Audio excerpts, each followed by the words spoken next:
د پېشمني احکام او آداب. اول دا خبر ذهن کې کېنول دي چې پېشنمه کول په خپل یو عبادت ده. رسول الله صلی الله علیه و آله وسلم په حکم فرمایله ده او د پېشمنی په وخت کې پکولو په وجه باندې انسان ته بهتري حاصلېږي. نبی کریم صلی الله علیه و آله وسلم فرمایي وَتَسَحَّرُوا فَإِنَّ فِي السَّحُورِ بَرَكَةً. دا روایت امام بخاری او مسلم نقل کړي. انس ابن مالک رضی الله عنه فرمایي چې رسول الله صلی الله علیه وسلم فرمایلی دي تاسو پېشمنه کوي یقینا په پېشمنه کې برکت ده. عامر ابن العاص رضی الله تعالی عنہ فرمایي چې رسول الله صلی الله علیه و آله وسلم فرمایلی دي اصل ما بین صيامنا وصيام اهل الكتاب اکلۃ السحر. زمنګا او د اهل کتاب د روزه تر مابین د پېشمنی خوراک هغه فرق دی، تفاوت دی. یعنی زمنګ په روزه کې پېشمنه کول او پای کې خوراک شته او د اهل کتاب په هغه کې نشته.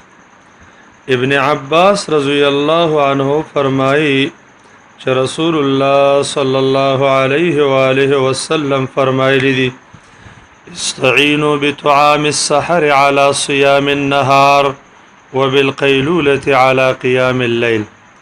تاسو د پېشمنی د خوراک په وجه سبا د روزې د پاره امداد حاصل کړئ او د غرمې د خوب په وجه باندې د شپې د قیام الليل د پاره امداد حاصل کړئ.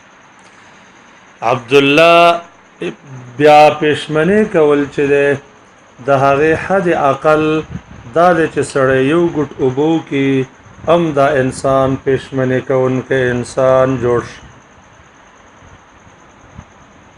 عبد الله ابن عمر رضی الله تعالی عنہ فرمایي چې رسول الله صلی الله علیه و آله وسلم فرمایلی دي تسحروا ولو بجرعة ماء فإن الله وملائكته يصلون على المتسحرين.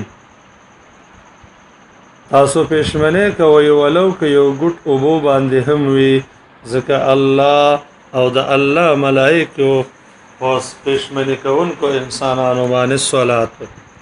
او ابو العالیه رحمه الله فرمایي د الله صلات هغه د چې د انسان تذکره په ملائ اعلی د ملائکه کې وکي او د ملائکه صلات هغه د چې انسان د پاره د مغفرت دعاګانې وکي. بیا بهترین پېشمنه نبی کریم صلی الله علیه و آله وسلم د کجورو پېشمنی کولو ته ویلي دي. نبی کریم صلی الله علیه وسلم فرمایي نعم سحور المؤمن التمر. بهترین پېشمنه د مؤمن هغه کجوري دي. د پېشمنی آداب داله چې دا با نا وخت کېږي د شپې په اخرنۍ حصہ کې او په دې کې رستواله سنت ده. زید ابن ثابت رضی الله تعالی عنہ فرمایي وای موږ د نبی کریم صلی الله علیه وسلم سره پېشمنه وکړه. ما ورته ویل چې راوی وای ما ورته ویل چې د اذان او پېشمنی تر مابین څومره مسافه وا. اگر راته فرمایل دومره مسافه وا لکه یو انسان چې 50 آیاتونه لولي.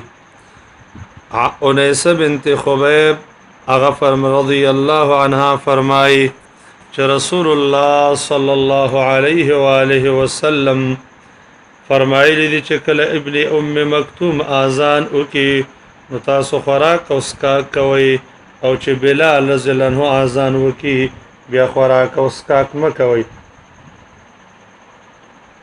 نو هغه فرمایي چې یو زنانه به زمنګ نه د سوا چې هغه به پېشمنه کو نو بلال ته ویل لکه صبر وک امهل حتى افرغ من سحوري تلک صبر وکړه چې زه د پښمنۍ نه فارغه شم بیا به ته د هغې نه وروستو اذان وکړې دومره وروستوالی به یې کو ابو ذر رضی الله تعالی عنه فرمایي چې رسول الله صلی الله علیه وسلم به فرمایل لا تزال امتی بخیر ما اخر السحور وعجل الفطر همیشه به زما امت په خیر باندې وي تر څو پورې چې هغوی پښمنۍ وروستو کوي او روژه ماتې مخکې کوي دی په روایت کې سند کې سلیمان ابن ابي عثمان ابو حاتم وایي چې دا مجهول دی ابو هريره رضی الله تعالی عنه فرمایي چې رسول الله صلی الله علیه و آله وسلم فرمایلی دي